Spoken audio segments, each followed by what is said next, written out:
Baik, selamat pagi. Assalamualaikum warahmatullahi wabarakatuh. Di sini kan kami bacakan soal ujian akhir semester mata kuliah analisis lingkungan bisnis yang akan kami jawab dengan menggunakan video rekaman. Nama saya Lamat, NIM 19104170015, jurusan manajemen, mata kuliah analisis lingkungan bisnis. Hari Sabtu tanggal 23 Januari 2021, kelas E3 konversi, dosen Bapak Adi Mursalin SEMM. Adapun soal sebagai berikut: kegiatan bisnis berhubungan erat dengan lingkungan sekitar.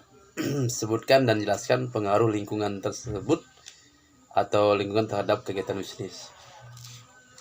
Kita bisa menjawab di sini adalah pengaruh lingkungan terhadap kegiatan bisnis.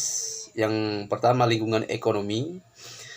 Pengaruh bisnis dalam pola timbal balik, misal kestabilan pertumbuhan ekonomi akan mempengaruhi dunia usaha dan akan mewujudkan kestabilan ekonomi. Yang berikut, lingkungan teknologi meliputi teknologi produk manufaktur dan jasa serta teknologi bisnis, pengetahuan manusia, peralatan elektronika, komunikasi perangkat keras maupun lunak yang digunakan berpengaruh dalam pengembangan usaha. Kemudian lingkungan hukum politik berperan dalam pembuatan aturan bisnis tentang apa yang boleh dan tidak boleh dilakukan dalam bisnis. Kemudian lingkungan sosial budaya mempengaruhi minat konsumen dengan tren yang sedang berkembang.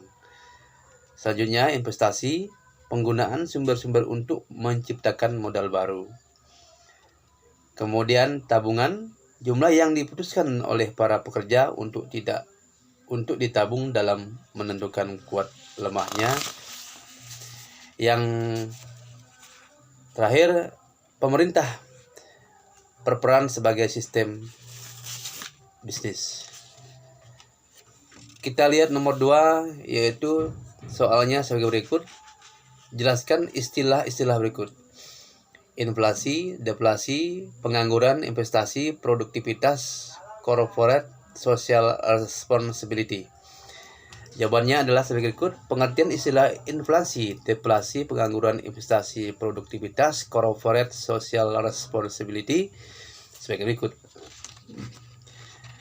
Inflasi adalah suatu kenaikan harga barang dan jasa secara umum dalam perekonomian.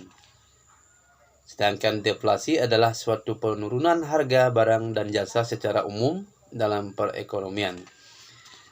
Pengangguran adalah jumlah tenaga kerja dalam perekonomian yang secara aktif mencari pekerjaan akan tetapi belum memperolehnya. Pengangguran merupakan sesuatu keadaan di mana seorang yang tergolong dalam kategori angkatan kerja tidak mempunyai pekerjaan dan juga secara aktif tidak sedang mencari pekerjaan. Kemudian investasi adalah pengeluaran penanaman modal maupun perusahaan untuk membeli barang-barang dan juga perlengkapan produksi untuk menambah kemampuan produksi barang serta jasa yang tersedia dalam perekonomian.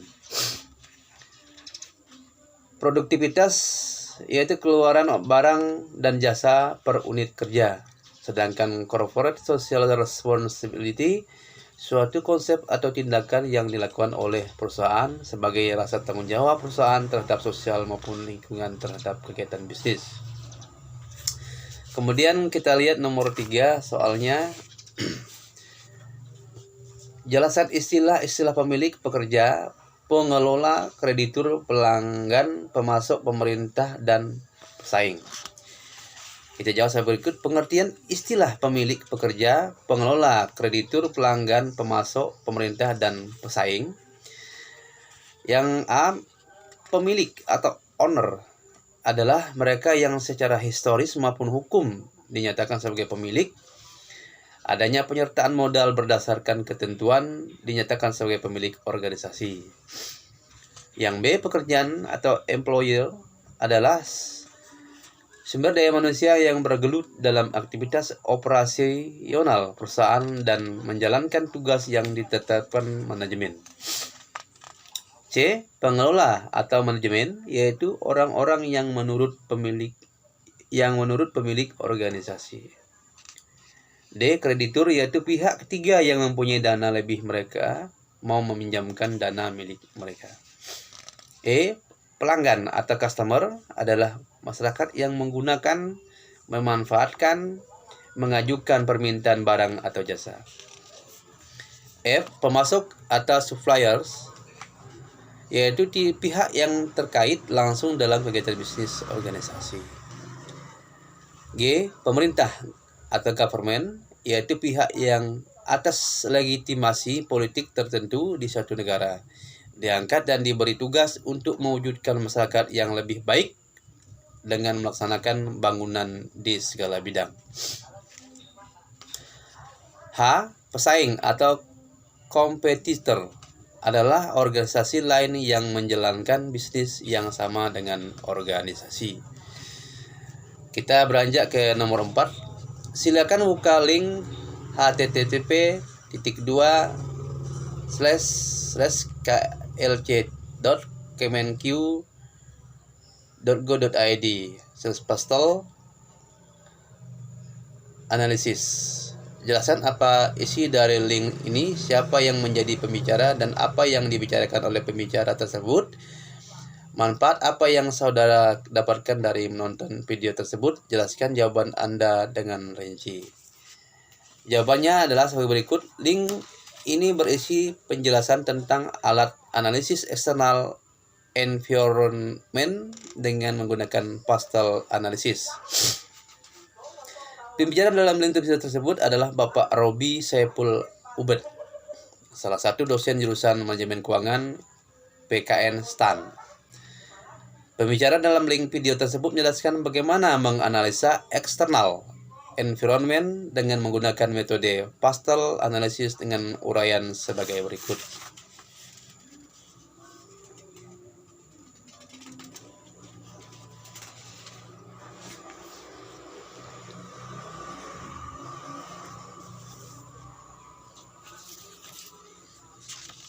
Kita lihat pada huruf P dari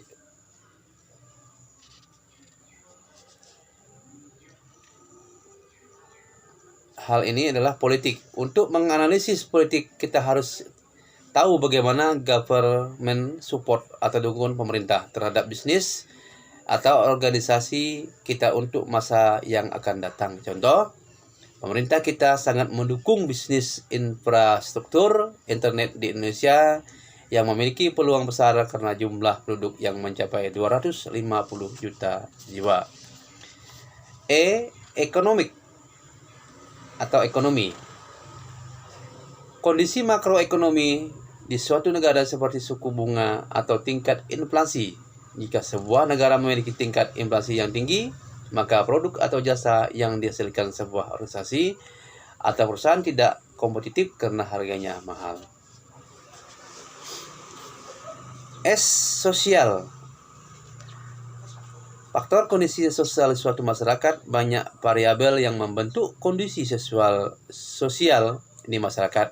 Contoh, kultur atau budaya atau agama yang dapat membentuk tes atau cita rasa tersendiri sesuai dengan nilai-nilai yang mereka anggap benar.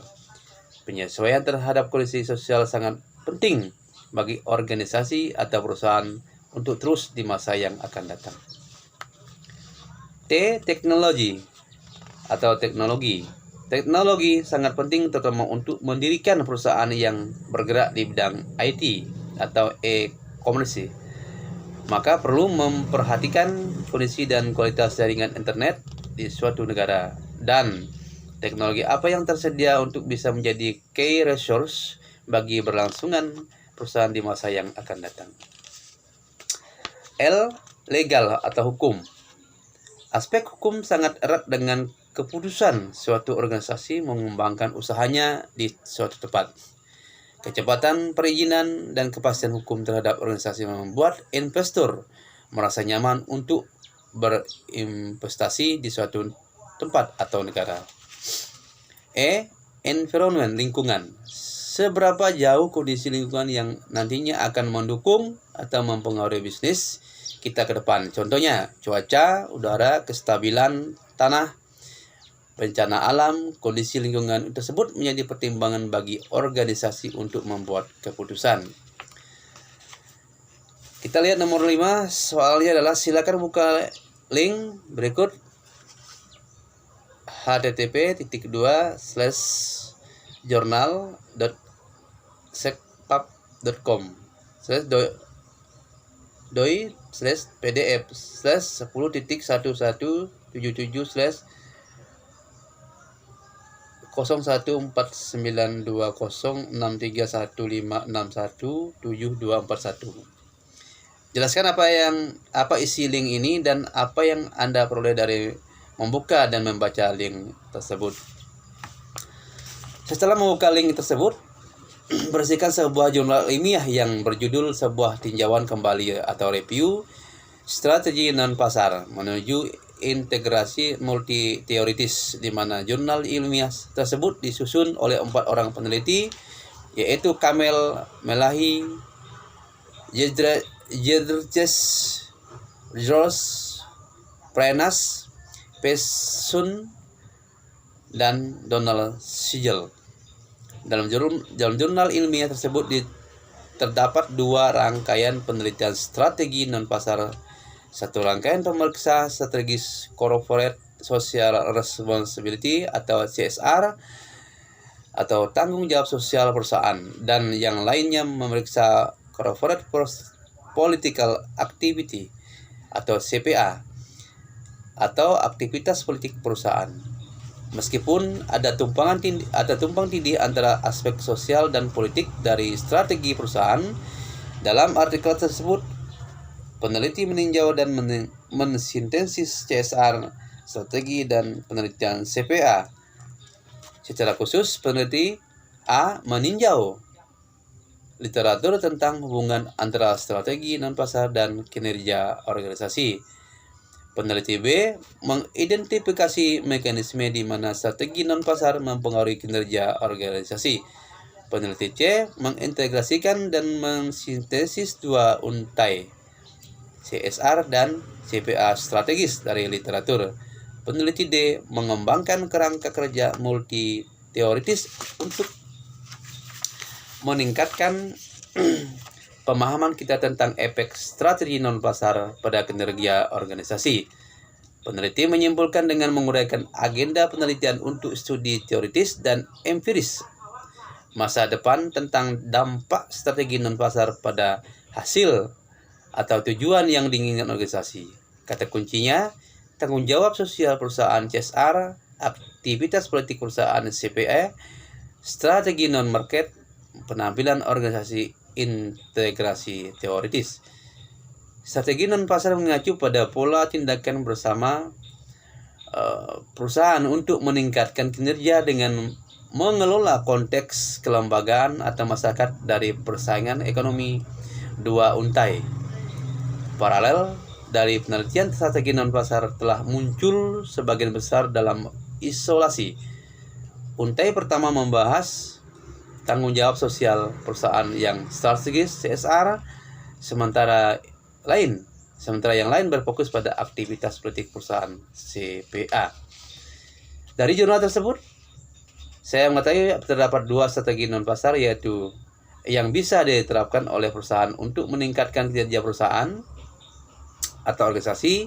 Yang pertama yaitu tanggung jawab sosial perusahaan atau CSR yang strategis. CSR yang strategis mengacu pada tindakan perusahaan yang tampaknya memajukan beberapa aspek sosial yang memungkinkan perusahaan untuk meningkatkan kinerja organisasi terlepas dari motifnya. Yang kedua, aktivitas politik perusahaan atau CPA.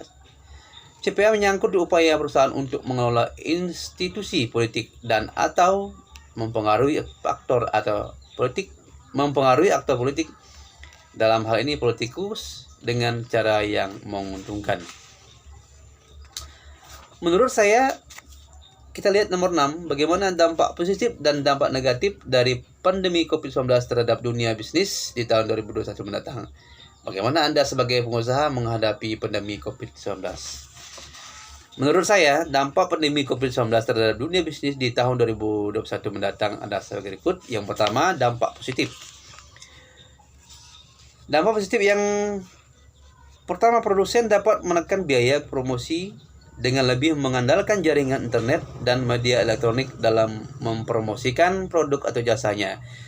Karena ke depannya, mayoritas konsumen di dunia akan semakin banyak menggunakan e-market dalam aktivitas ekonominya, sehingga dapat menekan harga produk barang atau jasa.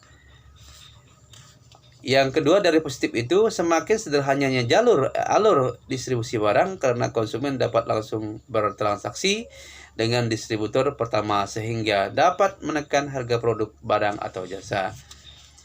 Dampak positif yang ketiga, bagian pemasaran perlu berusaha lebih keras dan lebih kreatif lagi dalam memperkenalkan produk-produk baru kepada konsumen untuk menarik dan meyakinkan konsumen terhadap produk yang ditawarkan secara online. Sedangkan dampak negatif yang pertama, lesunya pasar-pasar tradisional atau konvensional dikarenakan terbatasnya aktivitas transaksi ekonomi secara langsung. Dampak negatif kedua, meningkatnya pemutusan hubungan kerja atau PHK pada sektor-sektor tertentu dikarenakan menurunnya penggunaan SDM dalam proses produksi maupun promosi atau pemasaran produk barang dan jasa. Sedangkan negatif yang ketiga, konsumen kesulitan dalam mengamati atau mencermati langsung wujud dan kualitas dari produk yang ditawarkan secara online, terutama produk-produk keluaran terbaru yang masih butuh pengenalan oleh konsumen. Sebagai pengusaha dalam menghadapi pandemi COVID-19, saya akan lebih meningkatkan penggunaan teknologi komunikasi internet dan media elektronik dalam transaksi dan pemasaran produk, serta terus berinovasi pada sektor IT dalam upaya menarik minat konsumen dan memenangkan persaingan pasar e-market. Demikian yang dapat kami sampaikan atas pertanyaan disertai dengan jawaban yang kami isi pada kesempatan ini. Terima kasih atas segala perhatian. Mohon koreksi jika ada hal-hal yang kekurangan dan mohon maaf, background saya sederhana sekali.